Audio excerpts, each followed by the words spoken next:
Hello， 大家好。哦，大家好。係咪真係唔喐得啊？支咪喐下先得。咩話？你繼續。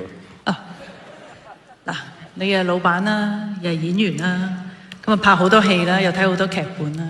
咁揾你嚟頒最佳編劇，其實就好正路嘅。咁但係點解會揾我同你一齊頒？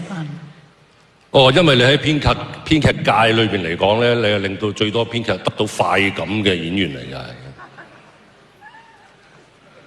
其他人講呢句嘢其實冇乜嘢嘅，但係你講好似有啲另類意思咁嘅。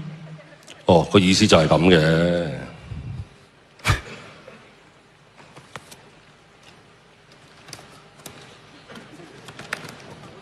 你真係犀利。根據網民非正式統計，宣萱自1994年喺戲中不停被綁架同埋劫持，成為人質紀錄係超過30次嘅，係影視界嘅人質紀錄裏邊嘅保持者。啲人話有宣萱嘅地方咧，就會有人綁架喎。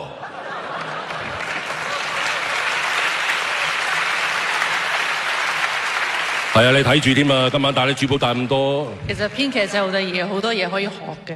佢俾好多驚喜我嘅，嚟到就話唔跟稿講，咁話你講咩啊？唔講，等你有驚喜。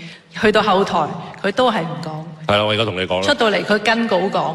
其實咧幾年前咧有一部戲咧叫《媽的多重宇宙》，應該而家拍《媽的多次綁架》嚇，你落街買餸就俾人綁架。跟住佢打麻雀又俾人綁架，綁到咧我都攰啦。得啦，夠啦。其實我以為佢嘅金句其實通常都係話少説話多做事嘅，係咪啊？少説話多做事，我哋即刻睇下最佳編劇嘅提名片段。